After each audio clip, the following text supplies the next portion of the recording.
Usha medical education में आपका स्वागत है। आज का टॉपिक है शॉक। शॉक क्या है और इसकी टाइप, साइन, सिम्टम क्या है। ये एक मेडिकल इमरजेंसी है जो कॉम्प्लेक्स सिंड्रोम है।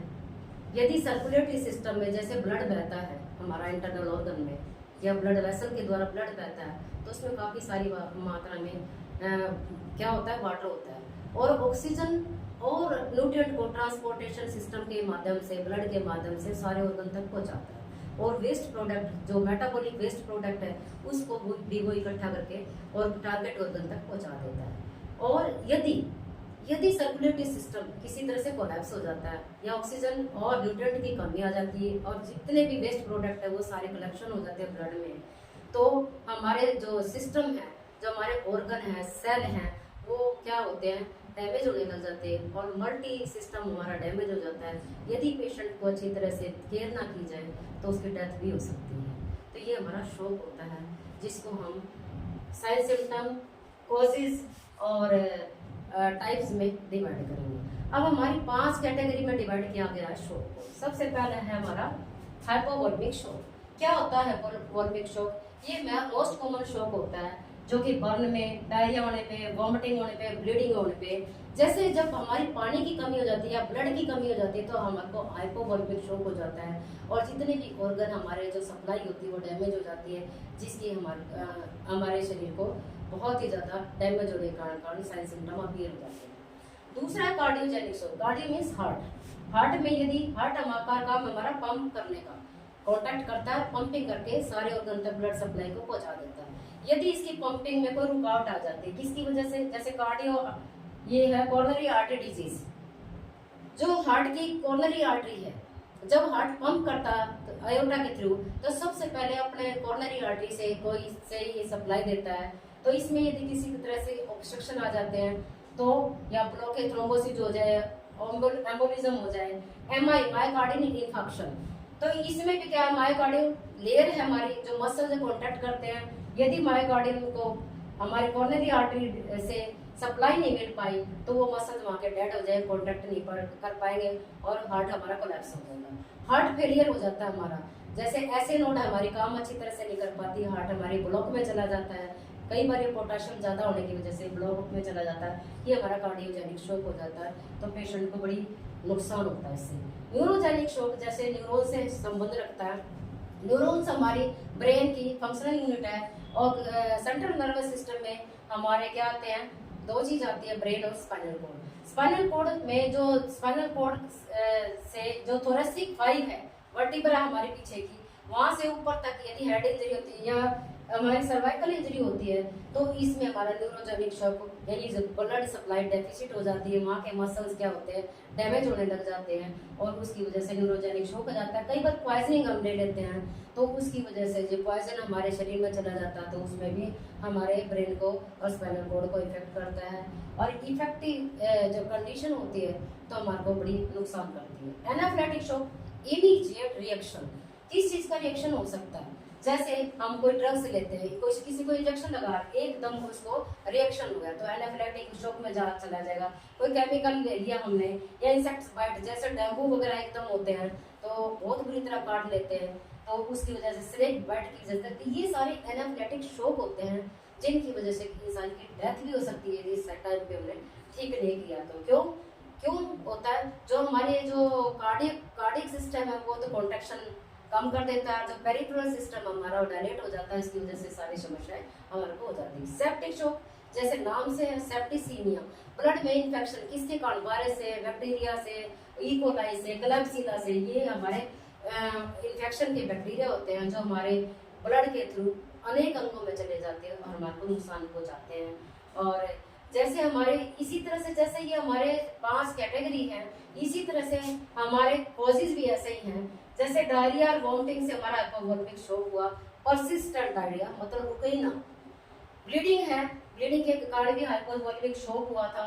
क्यों, जितनी ज्यादा परसिस्टेंट ब्लीडिंग होती, किसके कारण हो सकती है ब्लीडिंग, जैसे माँ को एपीएच हुआ, एंटीपार्टम हेमरेज, पीपीएच हुआ, कार्सिनोमा हुआ तो उसकी वजह से हुआ कार्सिनोमा, पेप्टिक अल्सर हुआ वो ब्लीड कर जाता है, पेप्टिक अल्सर हुआ। तो ये ऐसी स्थिति है जिनमें हमारे को ब्लीडिंग होती है, उसके कारण हमारे को क्या होता है, हाइपोवोल्मिक शॉक पे मत चला जाता है। इन्फेक्शन जैसे सेप्टिक शॉक में दिया इन्फेक्शन में हम क्या करेंगे, ब्रॉड स्पेक्ट्रम एंटीबायोटिक जरूर देंगे हम इसको, इन्फेक्शन को ट्रीट कर लेंगे। किसी तरह का जैसे हमारे इकोलाई होते हैं, इकोलाई वैसे तो हमारे रेक्टम में बिल्कुल ठीक होते हैं, यूजफुल होते हैं, लेकिन जैसे ही ये यूरिनरी ट्रैक्ट में चले जाते हैं, यूरिनरी ट्रैक्ट इन्फेक्शन कर देते हैं, जो कि हमारे लिए बहुत बड़ा खतरनाक होता है।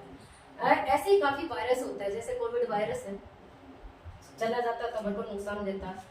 अक्यूट रिएक्शन, कोई भी ड्रग्स है, कोई फूड पॉइजनिंग है, जैसे कईयों को ग्लूटेन एलर्जी होती है, यानी वीट से एलर्जी होती है, यदि वो खाएंगे तो एकदम उनको किसमें एलर्जिक रिएक्शन में चले जाए। अर्टिकेरिया, इसके साइन सिम्टम, एक अर्टिकेरिया साइन सिम्टम, अभी अर्टिकेरिया अक्यूट रिएक्शन से अर्टिकेरिया भी होता है, पूरे दप्पड़ पड़ जाते हैं।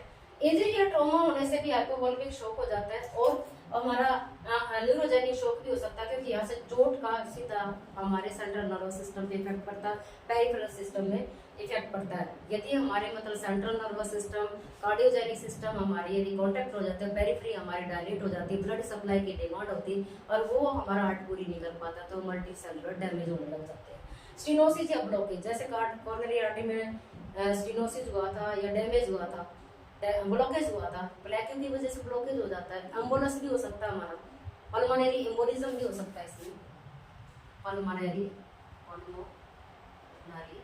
एम्बोलिज्म। एम्बोलस क्या होता है, जो थ्रोम्बस, जो छोटा सा क्लॉट होता है, वो मूव करने लग जाता है ब्लड वेसल में, उसको हम एम्बोलस कहते हैं। अब साइन सिम्टम क्या हो जाते हैं यदि हमारे को शॉक की कंडीशन है? सबसे पहले तो बीपी डाउन होगा। बीपी कितना, सिस्टोलिक हमारा 70 और 50 से नीचे हमारा डायस्टोलिक बीपी चला जाएगा।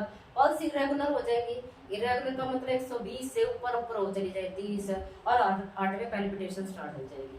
कोल्ड क्लैमी स्किन, हमारा शरीर बिल्कुल ठंडा पड़ जाएगा, और क्या हो जाएगा, चिपचिप स्किन होगी, क्योंकि पसीना इतना ज्यादा आएगा, बहुत ही ज्यादा। ड्राई माउथ हो जाएगा, क्योंकि फ्लूइड की कमी हो जाती है। पहला यदि ब्लीडिंग हो जाती है तो फीका पीला चेहरा हो जाता है। डिस्निया, ब्रीदिंग में मतलब डिफिकल्टी आती है, शॉर्टनेस ऑफ ब्रेथ हो जाती है, रेस्पिरेटरी प्रॉब्लम डिस्टर्ब हो जाती है। चेस्ट पेन होता है, यूरिन आउटपुट कम हो जाता है, क्योंकि नेचुरल है, हाइपोवोल्मिक शॉक है तो काफी कुछ तो हमारा निकल गया, तो यूरिन आउटपुट कम हो जाए। अर्टिकेरिया किससे होता है, अर्टिकेरिया दप्पड़ पड़ जाते हैं, जो हमारे किसकी वजह, एनाफिलेटिक शॉक की वजह से होता है। पूरे बॉडी में दप्पड़ पड़ जाएगा, रैश पड़ जाएंगे, दाने हो जाएंगे, और बेचैनी बढ़ जाएगी हमारे को बहुत ही ज्यादा, और क्या चिंता हो जाएगी, क्या होगा मेरे साथ। तो इस टाइप के साइन सिम्टम होते हैं। अब हम इसके बारे में मैनेजमेंट के बारे में बताएंगे, हम क्या मैनेजमेंट करेंगे। यदि कोई पेशेंट हमारा शॉक में आता है, सबसे पहले एबीसी का ध्यान रखिए। पहले पेशेंट को आरामदायक पोजीशन देंगे, हम लेटाएंगे, अच्छी तरह से उसके वाइटल साइन चेक करेंगे, जिसमें ब्लड प्रेशर, पल्स, रेस्पिरेशन और टेम्परेचर देखेंगे। यदि टेम्परेचर रेज होगा तो इसका मतलब सेप्टिक शॉक है, और यदि बीपी कम है और पल्स इरेगुलर, तो हमारा हाइपोवोल्मिक शॉक आ जाएगा। तो इस तरह से हम वाइटल साइन के थ्रू हम इस चीज को हम देख सकते हैं। फिर हम एबीसी करेंगे, एयरवे, ब्रीदिंग और सर्कुलेशन। एयरवे में मुंह खोलेंगे, मोटा मतलब मुंह खोलेंगे, कहीं ऐसे तो टंग फालतू नहीं रखे, पीछे की तरफ जाके रोकते नहीं रखी, तो उसको देखेंगे। यदि फिर कोई ऑब्स्ट्रक्शन है, कोई चीज निगली गई है, उसको देखेंगे, तो उसमें इंडोट्रेकियल ट्यूब डालेंगे साथ साथ में, और इंडोट्रेकियल ट्यूब से और ऑक्सीजन की वेंटिलेशन देंगे, ताकि उसको सांस अच्छी तरह ऑक्सीजन की सप्लाई मिल सके, क्योंकि ब्लड के लिए ऑक्सीजन सप्लाई बहुत जरूरी है। उसके बाद हम क्या करेंगे, आईवी फ्लूइड को मैनेज करेंगे। आईवी फ्लूइड में बिग बॉल की नीडल लगाएंगे, 18 से 20 नंबर की नीडल लगाएंगे हम, ताकि फ्लूइड नॉर्मल से डेक्स्ट्रोज 5% और रिंगर लैक्टेट का फ्लूइड हम पेशेंट को लगाएंगे, ताकि जितना भी इलेक्ट्रोलाइट बैलेंस है उसका पूरा किया जा सके। अब आईवी फ्लूइड के बाद हम ब्रॉड स्पेक्ट्रम एंटीबायोटिक देंगे, क्योंकि इन्फेक्शन भी तो होता है ना पेशेंट को, तो सेकेंडरी इन्फेक्शन से बचाने के लिए भी देते हैं कई बार, और इन्फेक्शन को ट्रीट करने के लिए भी हम इंजेक्शन देंगे। अब एनाफिलेटिक शॉक होता है तो उसमें स्टेरॉइड की मेडिसिन दें, जिसमें प्रेडनिसोन और डेक्सामेथासोन स्पेशल आते हैं, ताकि पेशेंट, और यदि इन्फ्लेमेटरी रिस्पॉन्स है तो भी स्टेरॉइड उनको ठीक करेगा।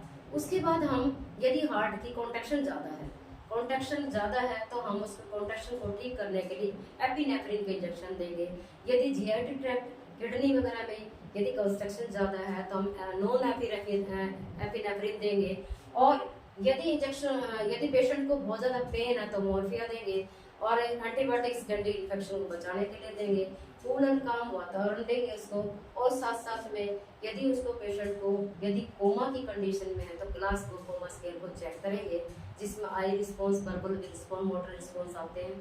उनको देखेंगे और पेशेंट की जितनी भी उसके रिससिटेशन की कोशिश करेंगे। पेशेंट का आउटपुट जरूर देखते रहेंगे, कितना दिया कितना उसका, और वाइटल साइन बार बार चेक करते रहेंगे ताकि हमें पेशेंट की रिकवरी का पता चल सके। रिससिटेशन के मेजर्स हमारे फेल हुए या पास हुए उनसे पता लग जाएगा। और यदि हार्ट की कॉन्ट्रैक्शन कम है तो हम कैल्शियम चैनल को देंगे ताकि मसल्स की जो कॉन्ट्रैक्शन रिडक्शन ठीक से हो सके। यदि आपको ये मेरा वीडियो अच्छा लगे तो लाइक कीजिए, सब्सक्राइब कीजिए और बेल आइकन को दबाएं ताकि हमारी अगली नोटिफिकेशन तुरंत आपके पास जल्दी से जल्दी पहुंच सके। नमस्कार।